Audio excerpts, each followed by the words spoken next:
आप देख रहे हैं जोहार झारखंड। मैं हूं आपके साथ विभा उपाध्याय। छात्र समन्वय समिति के संथाल परगना बंद का दुमका में व्यापक असर नजर आ रहा है। यहां साहिबगंज गोविंदपुर सड़क पर छात्र धरने पर बैठ गए हैं, जिससे सड़क पर वाहनों की लंबी कतारें लग गई हैं।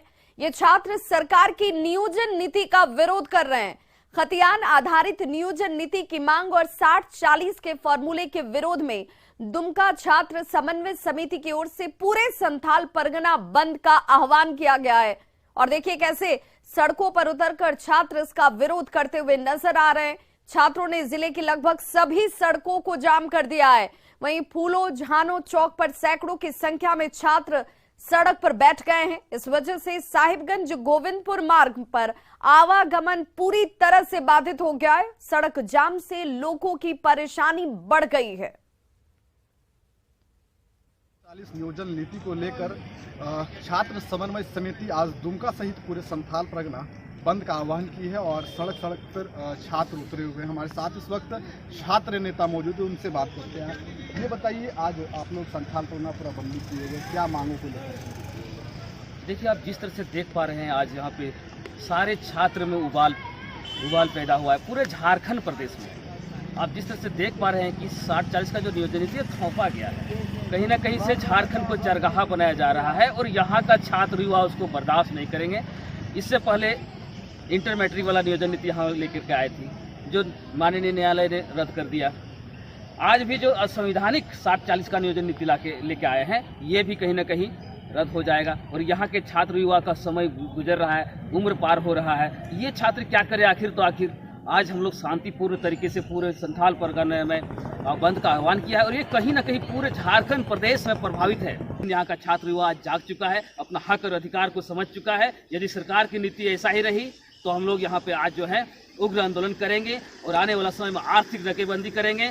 और हम पक्ष और विपक्ष में बात नहीं कर रहा हूँ, यहाँ पे सारे स्टूडेंट हमारे यहाँ के युवक हैं, मूलवासी हैं, सभी को नौकरी देने का काम करें और नहीं तो सारे विधायक को चुन करके यहाँ से हम लोग उसका भी तैयारी कर चुके हैं कि हर एक विधायक को यहाँ से उखाड़ फेंकने का काम करेंगे। सरकार ने जिस तरह से नीतियाँ लेके आ रही है छात्रों के बीच में, वो कहीं का भी एक थोड़ा सा भी कुछ हद तक के लिए भी सही नहीं है, क्योंकि यहाँ जितना झारखंडी छात्र मूल छात्र जो हैं वो वंचित हो जाएंगे उस नियोजन नीति से। और यदि वंचित होंगे तो फिर वो झारखंड हित के लिए कैसे होगी, झारखंड समृद्ध कैसे हो सकता है। इसलिए हम लोग चाहते हैं कि झारखंड हित के लिए बने और सरकार को ये आहत कराना चाहेंगे। हम लोग निवेदन करते हैं सरकार से कि आप एक बार नियोजन नीति यहाँ झारखंड हित के लिए बना दीजिए। मुख्यमंत्री हेमंत सोरेन को बोलना चाहेंगे, आप नियोजन नीति तय कर दीजिए और खतियान के आधार नियोजन नीति तय कर दीजिए और झारखंड आप सदा के लिए मुख्यमंत्री बने रहेंगे। हम इसको बोलना चाहेंगे।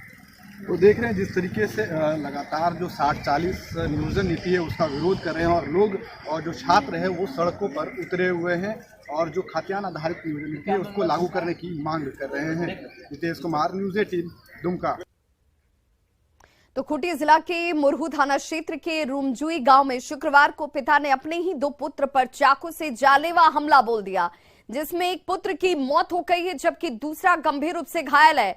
सदर अस्पताल में इसे इलाज के लिए ले जाया गया और बेहतर इलाज के लिए बाद में रांची के रिम्स रेफर किया गया। बताया जा रहा है कि आरोपी पिता मुंगा बोदरा नशे की हालत में था और अपने ही पारिवारिक विवाद से परेशान होकर इसने अपने बेटों पर जानलेवा हमला कर दिया। घटना के समय मृतक की मां घर में नहीं थी और जब वो घर पहुंची तो बेटे को लहूलुहान देखकर आसपास के लोगों को बुलाया। घटना की जानकारी पर पुलिस घटनास्थल पर पहुंची और पुलिस ने हत्या का मामला दर्ज कर आरोपी पिता को गिरफ्तार कर लिया है। ग्राम रुमजुई का रहने वाला गुगा बोदरा, जिसका उम्र लगभग 40 वर्ष है और वो 3 बच्चों का पिता है, वो अपने एक 8 वर्षीय जिसका बेटा है अजीत बोदरा, उसे एक हार्ड सब्सटेंस से मारकर और उसे घायल कर दिया। तत्पश्चात उसकी वहीं पर मृत्यु हो गई। दूसरे पुत्र को भी उसने, जो लगभग 4 वर्ष का है, जिसका शीतल बोदरा नाम है, उस पर भी उसने अटैक किया, जिसके फलस्वरूप वो भी घायल हो गया। पलामू में कोरोना से कई लोगों ने अपनी जान गंवाई। वहीं कोरोना में मृतकों के लिए सरकार की तरफ से मुआवजे का प्रावधान जो है वो रखा गया था, लेकिन कई ऐसे परिवार भी हैं जिन्हें 2 साल बाद भी सरकार की तरफ से घोषित मुआवजा मिल नहीं पाया। पांडवा प्रखंड के बुजुर्ग जोखन राम के युवा बेटे की मौत कोरोना में हो गई थी, लेकिन अब तक मुआवजे के लिए अधिकारियों के चक्कर काटने को वो मजबूर हैं। बेबस पिता से बात की पलामू संवाददाता नीलकमल ने। अपनों को खोया है और कई लोग जो है मौत के गाल में समा गए हैं। राज्य सरकार ने कोविड में मरने वालों को मुआवजा देने की प्रावधान रखी थी, लेकिन पलामू में आज भी कई ऐसे पीड़ित परिवार हैं जो आज भी दफ्तरों के चक्कर काट रहे हैं। ये तस्वीर आप देख सकते हैं कि यहाँ पे ये जोखन राम जी हैं जो कि पड़वा के रहने वाले हैं और इनके पुत्र को कोविड हुआ था। MMCH में ये इलाजरत थे और इलाज के बाद बच्चे की मौत हो गई थी। 2021 का मामला है, लेकिन आप अंदाजा लगा सकते हैं कि 2021 का मामला है और 23 चल रहा है, लेकिन अभी तक इस पीड़ित परिवार को जो है सरकारी प्रावधान के अनुसार अभी तक अपने बेटे की ऐसे तो उम्र 25 था, लेकिन आधार कार्ड से स्कूल सर्टिफिकेट से लेकिन 28 उसमें लिखा हुआ है। वो क्या करते, पढ़ाई करते थे? पढ़ाई करता था और कोई सहारा कोई काम है? नहीं, ना कोई सहारा नहीं। तो इसको लेकर के कहाँ अभी तक आवे? अंचल में बहुत बार गए, वहाँ भी बोले हम, हाँ, कुछ नहीं सुना लोग। तब हम सोचे कि अब देख रहे हैं दरखास्त देंगे DC के यहाँ। तो DC के यहाँ परसों दरखास्त दिए हैं, तब तो भीड़ है, कहीं कुछ हो तब ना। तो सोचे कि हम भी जा रहे हैं सूचना के अधिकार से, न तो कुछ बोलेंगे किसी के साथ। और सारा पेपर आप लगाए हैं, मेडिकल भी लगाए हैं? सब कुछ लगाए हैं, पूरे पेपर लगाए हैं। अपना जो था, अपना आधार कार्ड, पहचान पत्र या बैंक के खाता था उसको लगा दिए, क्या जन्म मिलेगा तो उसी पर करे और जांच भी कर लेता का नियम था। उस हिसाब से इन्होंने सारा पेपर को लगाया है, लेकिन अभी तक इन्हें मुआवजा नहीं मिला है। अब नीलकमल, न्यूज़ 18 पलामू।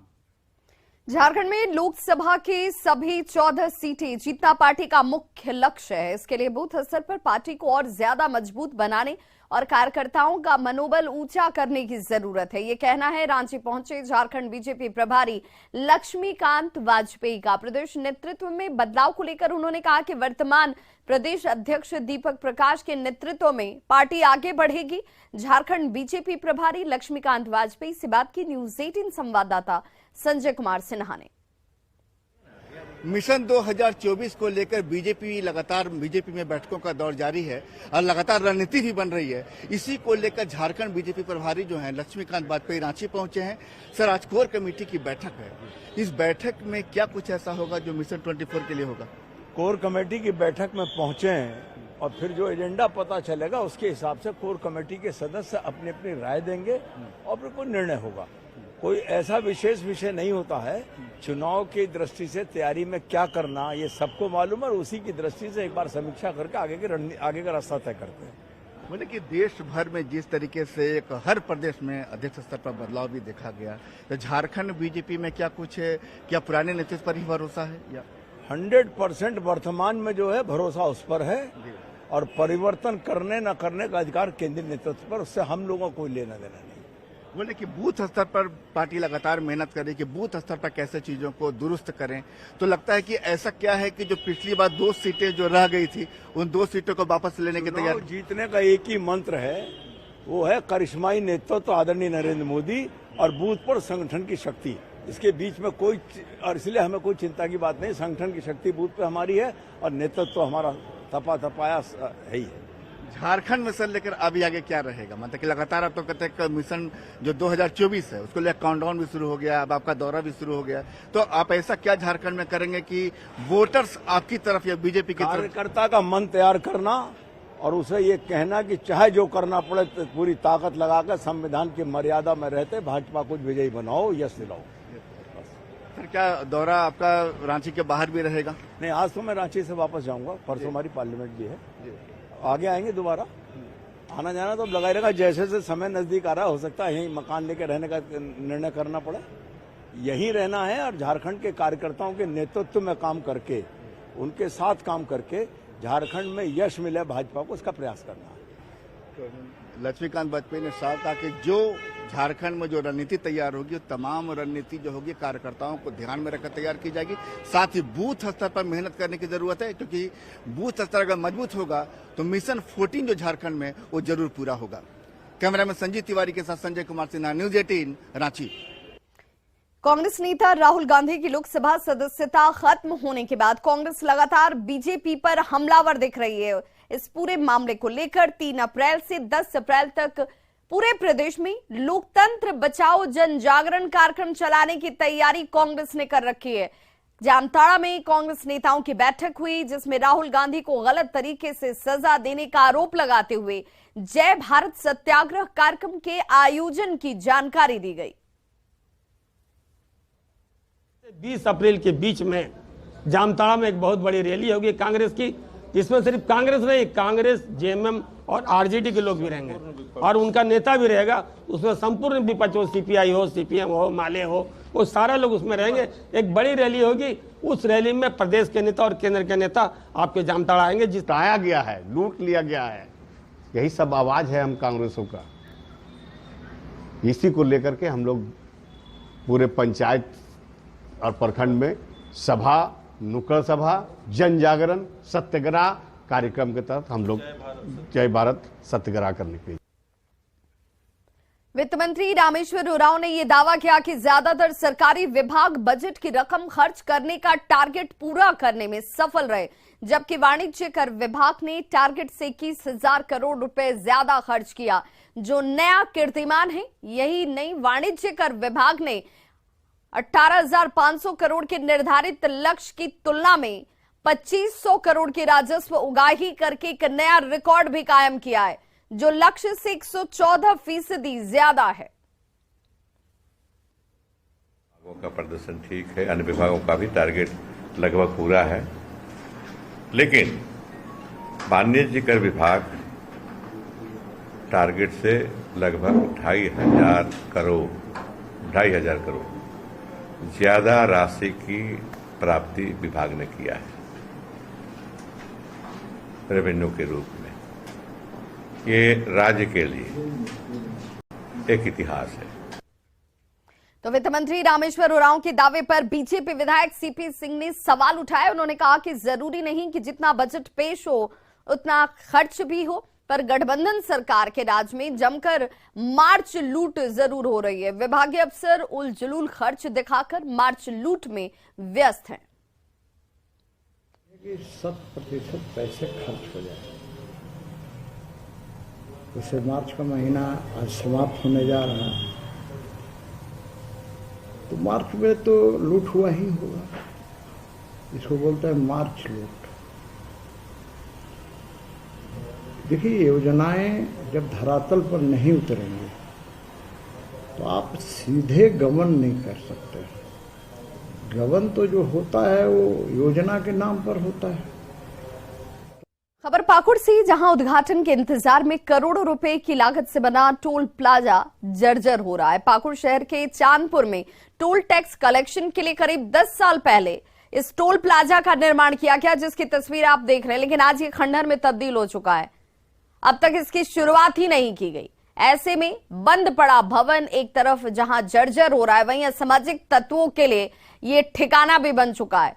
इस भवन का निरीक्षण करने संबंधित विभाग के कई वरीय अधिकारी भी पहुंचे, लेकिन विभागीय उदासीनता की वजह से करोड़ों की लागत से बना ये टोल प्लाजा भवन जर्जर है, खंडहर में तब्दील हो चुका है।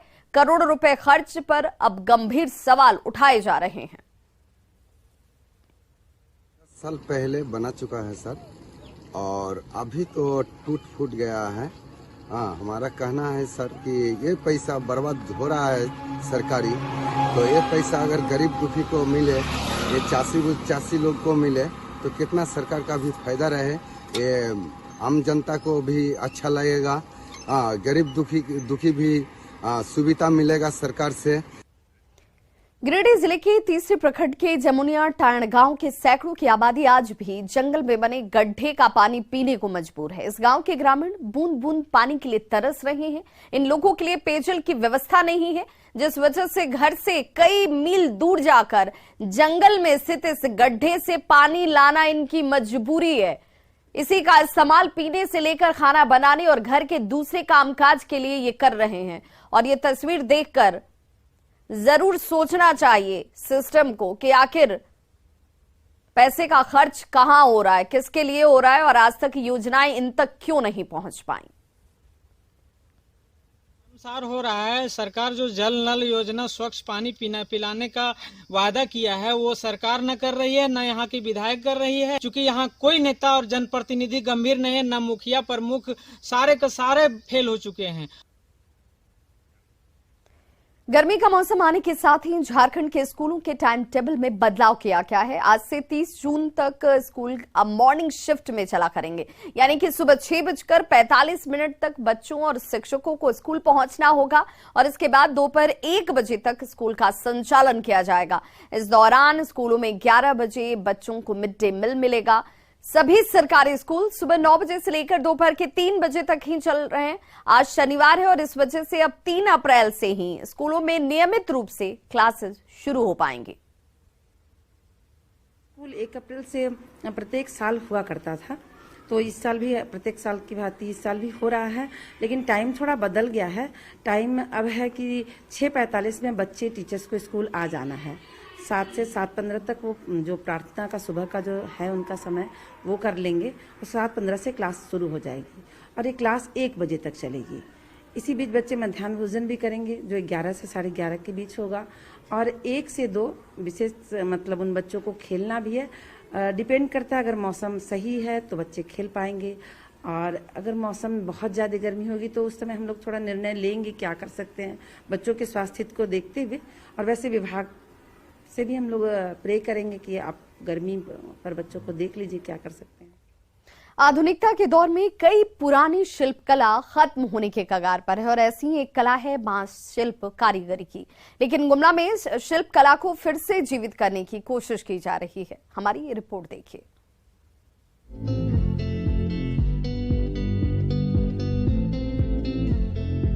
बांस से सूप, डलिया, टोकरी और दूसरे कई सामान बनाने वाले इन कारीगरों के हाथ फिर चल पड़े हैं। गुमला में जिला प्रशासन इस कारीगरी को जीवित रखने की कोशिशों में जुट गया है। इस कारीगरी को जिंदा रखने के लिए शिल्प कारीगर कला केंद्र का संचालन किया जा रहा है। घाघरा सारंगों के इस बांस शिल्प कारीगर कला केंद्र में बांस कारीगर को टूल किट दिया जा रहा है, साथ ही ट्रेनिंग भी दी जा रही है। जिले में अब तक 6 बांस शिल्प कारीगरी कला केंद्र का निर्माण किया जा चुका है, जहां जिले के बांस कारीगर आकर कारीगरी का काम एक ही छत के नीचे मिलजुल कर करते हैं। जिला भर के सर्वे में करीब 1150 ऐसे परिवार मिले जो इस कारीगरी से बहुत दिनों से जुड़े हुए हैं और जिनको और बेहतर होने के लिए एक प्लेटफॉर्म चाहिए था। तो इसके चयन के उपरांत सभी लोगों को एक टूल किट जो है वितरण कराया गया जो उनके हिसाब से ही मॉडिफाइड है और इस टूल किट के माध्यम से ये अपने प्रोडक्शन को और वैरायटी देकर और ज्यादा संख्या में प्रोड्यूस कर रहे हैं। प्रशासन की ये कोशिश वाकई सराहनीय है। पहले ये कारीगर महीने में महज 8 से 10 हजार रुपए कमाते थे, लेकिन केंद्र में बेहतर ट्रेनिंग और सरकार से टूल किट मिलने के बाद अब ये बांस से अलग अलग चीजें बनाते हैं। इससे इनकी आर्थिक स्थिति में भी बदलाव आया है। अब वे महीने में 20 से 25 हजार रुपए कमा रहे हैं। और हम लोग बांस का काम करने वाला है। हम लोग पहले यहाँ ट्रेनिंग दिए, जिला प्रशासन द्वारा हम लोग को ट्रेनिंग मिला और ट्रेनिंग के दरमियान हम लोग आधुनिक तौर तरीका से होने वाला बहुत तरह का हम लोग ट्रेनिंग में सीखे सामान बनाने की। करे है के रोजगार हके अथी सूप मन बनाइल और चंगरी मन बनाइल और अथी पोता मन के कोनो लखे पढ़ा थी लिखा थी यह सब काम करके सूप दौरा और दौरा ओढ़िया मन बनाए के। जिला प्रशासन की कोशिश से करीब 1100 परिवारों की जिंदगी धीरे धीरे बेहतर होने लगी है। इनकी कारीगरी वाकई बेजोड़ है, लेकिन अगर इनके तैयार किए गए प्रोडक्ट्स को एक बेहतर बाजार भी मिले तो इनकी कारीगरी की सही कीमत मिल पाएगी। न्यूज़ 18 के लिए गुमला से रुपेश कुमार भगत की रिपोर्ट। वहीं राजधानी रांची समेत राज्य के कई जिलों में आज भी मौसम का मिजाज बदला रहेगा। आज भी रांची के आसमान में बादल छाने के साथ तेज हवाएं चल रही हैं। रांची का मौसम गर्मी में भी ठंडा का एहसास देता नजर आ रहा है। आज सुबह से ही आसमान में बादल छाए हुए हैं, हल्की हवाएं चल रही है, लेकिन शुक्रवार की शाम जिस तरीके से आंधी तूफान आया था, कई घरों के छप्पर भी उड़ गए थे, कच्चे मकान गिर गए थे। आज भी मौसम का जो अनुमान है कि मौसम आज भी कोई बदलाव नहीं होगा, हवाएं चलती रहेंगी। हमारे साथ कुछ लोग हैं आज जो रांची का मौसम देख रहे हैं, क्या कहेंगे? काफ़ी अच्छा है, काफ़ी सुहावना है। इतना अच्छा है कि हम लोग एयरपोर्ट घूमने नहीं आते थे, आज हम लोग घूमने आए हैं और काफ़ी घंटों से यहाँ पे आनंद ले रहे हैं हवा का।